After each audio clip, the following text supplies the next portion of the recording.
pessoas, seja bem-vindo, seja bem-vinda a mais uma aula. Na última aula a gente começou a falar sobre equações polinomiais e a gente terminou a aula fazendo um exemplo, resolvendo uma equação polinomial de segundo grau. A gente fala equação polinomial de segundo grau, mas agora nós já sabemos que quem tem grau de fato é o polinômio que compõe aquela equação. Resolver uma equação polinomial é encontrar o seu conjunto de solução, ou seja, encontrar o conjunto de todas as raízes daquela equação polinomial. Porém, como que a gente sabe que a gente já terminou de encontrar todas as raízes? Será que não tem mais raízes? Será que a gente conseguiu encontrar todas de fato? Será que a gente não encontrou raiz demais e a gente na verdade errou alguma conta? Como é que a gente pode saber quantas raízes tem uma determinada equação polinomial? É isso que a gente vai discutir um pouco agora. Isso vai ser uma das consequências do que a gente chama de teorema fundamental da álgebra. No teorema fundamental da álgebra, ele diz o seguinte: toda equação polinomial, tal como a gente definiu ela, a equação polinomial é p de x igual a zero, onde p de x é um polinômio de grau n maior ou igual a 1, né? Ou todo polinômio com grau n maior ou igual a 1, possui pelo menos uma raiz. Então, toda equação polinomial possui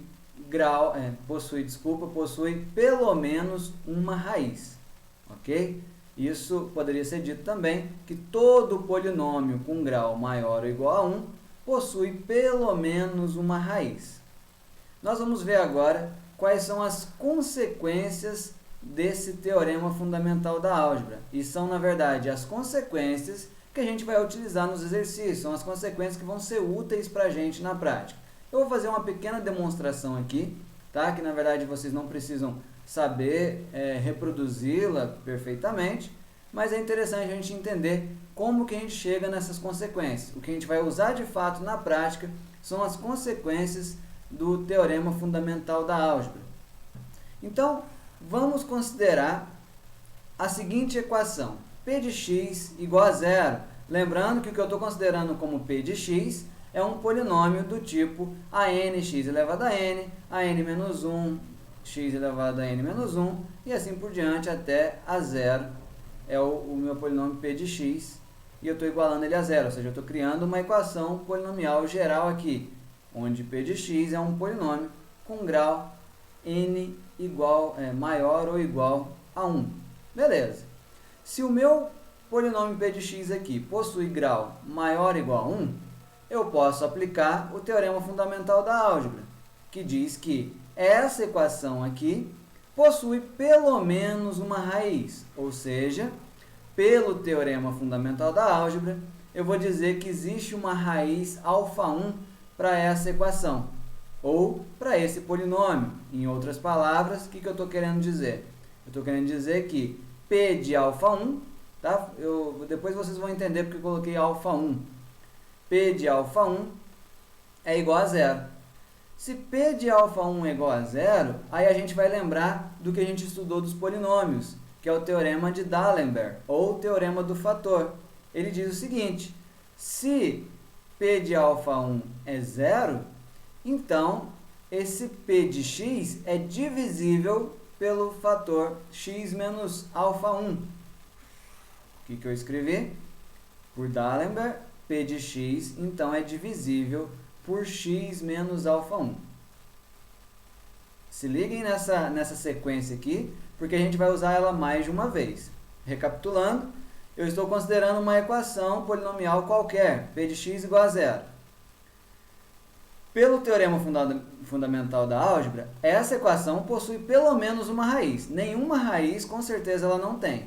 Tá? Pelo menos uma raiz ela tem. Eu estou chamando essa raiz de α1. Tá? É um número qualquer, α1, um número complexo qualquer, α1. Lembrando, obviamente, que essa raiz aqui, ela pertence aos complexos, tá? Não necessariamente é real. Pode ser real ou não real. É um número qualquer, um número complexo. Beleza. Essa raiz eu chamei de α1. Isso significa que p de α1 é zero. Mas, pelo que a gente já tinha estudado de teorema de polinômios, o teorema de D'Alembert, ou o teorema do fator, diz que se eu tenho, então, P de alfa 1 igual a zero, o meu P de x é divisível por x menos alfa 1, correto? Então, o que eu vou fazer? Eu vou reescrever essa equação.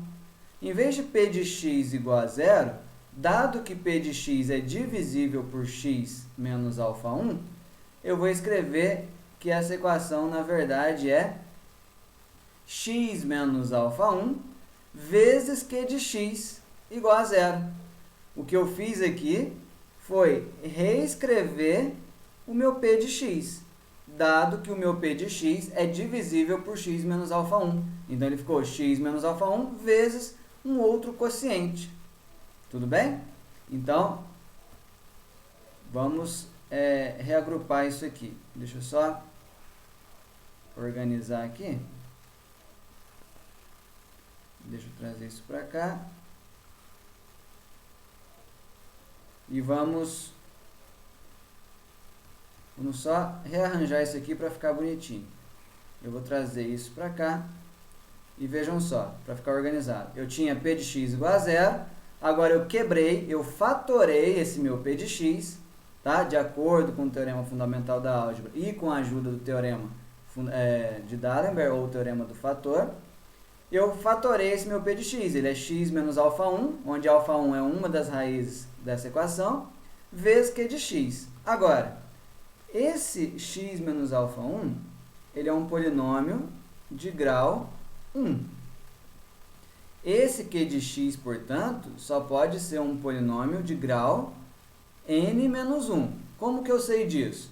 O meu polinômio original não tem grau n? Se ele tem grau n, os fatores aqui que eu tenho tem que ter grau 1 e grau n menos 1, porque quando eu faço a multiplicação, eu somo os graus.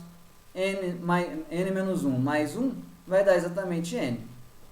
Aí agora vem duas possibilidades para esse n menos 1. Esse n menos 1 ele pode ser 0, se o n fosse igual a 1, ou ele pode ser maior ou igual a 1, se o n for maior ou igual a 2. Ok? Se ele é 0, isso implica que esse q de x é simplesmente um número. Concorda? Se ele é maior ou igual a 1, significa que eu posso aplicar para ele novamente o teorema fundamental da álgebra, porque o teorema fundamental da álgebra vale para qualquer equação polinomial ou para qualquer polinômio com grau maior ou igual a 1. Então, há duas possibilidades. Ou é 0 ou é maior ou igual a 1. Se for igual a 0, o grau desse q de x, ele na verdade é simplesmente um número. E que número é esse? Com certeza é o AN. Lembrando novamente, o meu polinômio P de x tem como coeficiente dominante esse coeficiente aqui, AN. Então, por que eu sei que esse número seria o AN? Porque não está x vezes q de x? Se ele fosse simplesmente um número, eu teria que ter x vezes AN para poder dar esse coeficiente dominante aqui. Né? Porque senão eu não conseguiria ter, já que aqui nesse de grau 1, o meu coeficiente dominante é simplesmente 1. Então, para poder voltar para o meu polinômio original, se aqui fosse simplesmente um número, eu teria que ter exatamente o número AN. Ok? Mas beleza.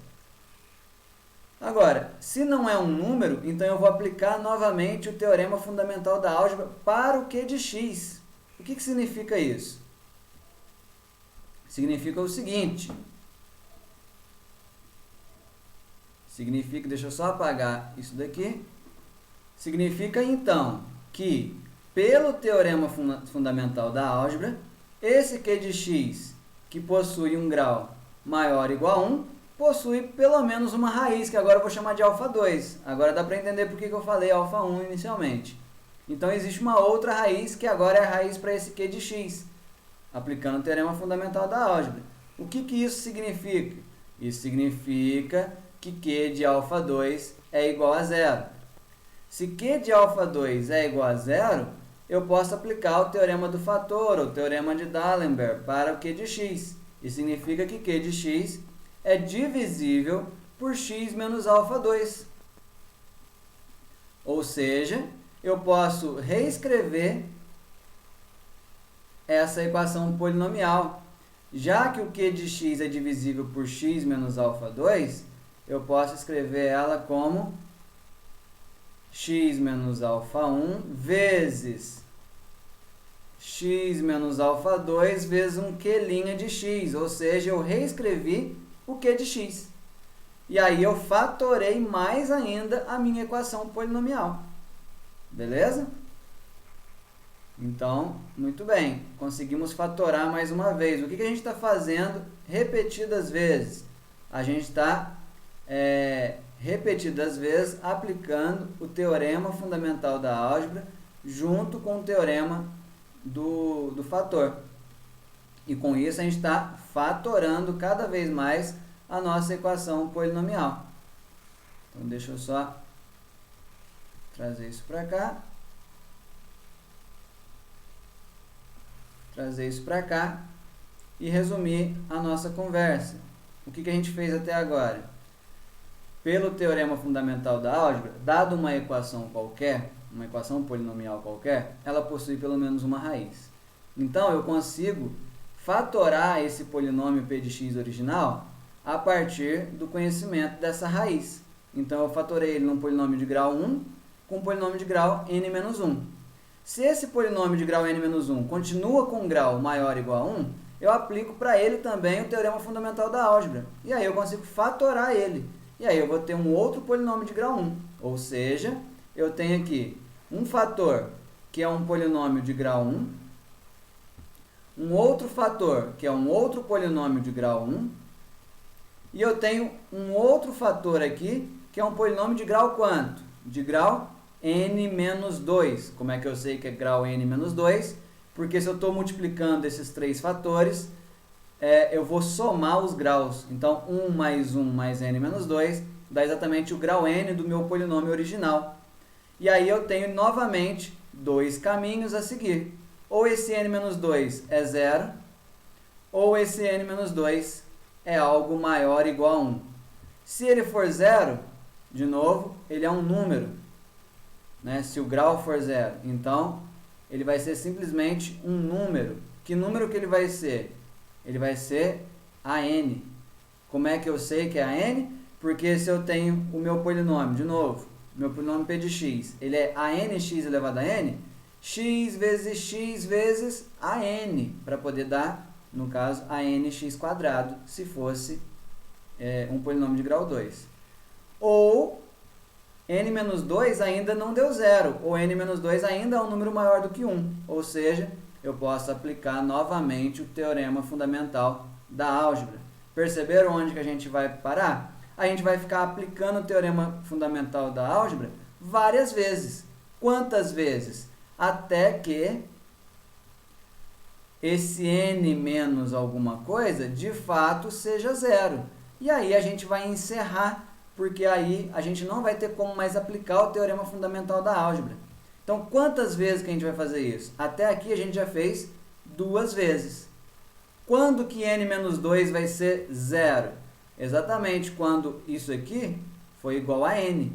Ou seja, a gente vai conseguir aplicar o teorema fundamental da álgebra n vezes. E aí a gente vai cada vez mais fatorando o nosso polinômio original. Aonde que a gente vai chegar com isso? Até onde a gente vai com essa fatoração? Se a gente vai fazer isso n vezes, o resultado final que a gente vai ter é exatamente esse daqui. A gente vai ter x menos alfa 1 vezes x menos alfa 2 vezes x menos alfa 3 vezes x menos alfa n vezes o número lá que a gente estava dizendo que ia acontecer, que é o an. Ou seja, a gente vai ter um polinômio. Deixa eu escrever com amarelinho. Eu vou ter um polinômio de grau 1, outro polinômio de grau 1, outro polinômio de grau 1. Quantos polinômios de grau 1 eu vou ter? Quantos fatores de grau 1 eu vou ter? Eu vou ter n deles, n fatores, do alfa 1 até o alfa n, n fatores. E por fim, eu vou ter um número. Que número que é esse? Esse número é justamente o coeficiente dominante do meu polinômio original. Coeficiente dominante. Como é que eu sei que é o coeficiente dominante? De novo, já fiz isso várias vezes. Eu não tenho x vezes x vezes x vezes x vezes x n vezes. Ou seja, eu tenho x elevado a n. Quem que está faltando para eu chegar no meu polinômio original? Está faltando exatamente o an, porque o meu p de x é an vezes x elevado a n.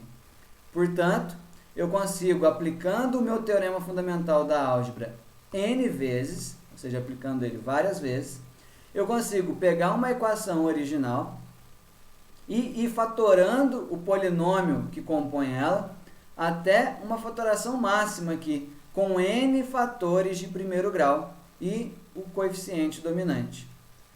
Então, quais são as consequências do teorema fundamental da álgebra? Eu vou escrever ele agora para vocês. As consequências do teorema fundamental da álgebra são duas. Toda equação polinomial p de x igual a zero, onde p de x é um polinômio de grau n maior ou igual a 1, possui exatamente n raízes. Então, uma equação polinomial de grau 2 tem duas raízes, com certeza. Uma equação polinomial de grau 3 tem 3 raízes. Uma equação polinomial de grau n possui exatamente n raízes. Agora, não necessariamente distintas. A gente já conhece essa situação da equação de segundo grau. Às vezes a gente vai calcular as raízes de uma equação de segundo grau aplicando Bhaskara, o delta dá zero. Quando o delta dá zero, mais zero ou menos zero não faz diferença. Ou seja, a gente chega em duas raízes iguais. Então parece que é uma raiz só, mas na verdade são duas raízes iguais. A gente vai comentar isso na próxima aula, quando as raízes aparecem mais de uma vez. Mas são exatamente n raízes, claro que podendo repetir algumas delas. Com certeza você não vai encontrar n mais uma raízes, tá? Além disso, ou seja, qual é a segunda consequência? P de x pode ser escrito na sua forma fatorada. Então, P de x vai ser escrito como an, que é o seu termo, o seu coeficiente dominante, vezes x menos alfa 1, vezes x menos alfa 2, vezes x menos alfa menos 1, vezes x menos alfa n, onde esse alfa 1, alfa 2 até alfa n é o conjunto solução da equação polinomial. Ok? Então, toda vez que você conhece as raízes de uma equação polinomial, ou você conhece as raízes de um polinômio, você pode escrever esse polinômio na forma fatorada. Isso vai ser útil por quê? Porque quando a gente fatora, e a gente conhece fatores de grau 1, a gente vai pegando outros fatores com graus menores.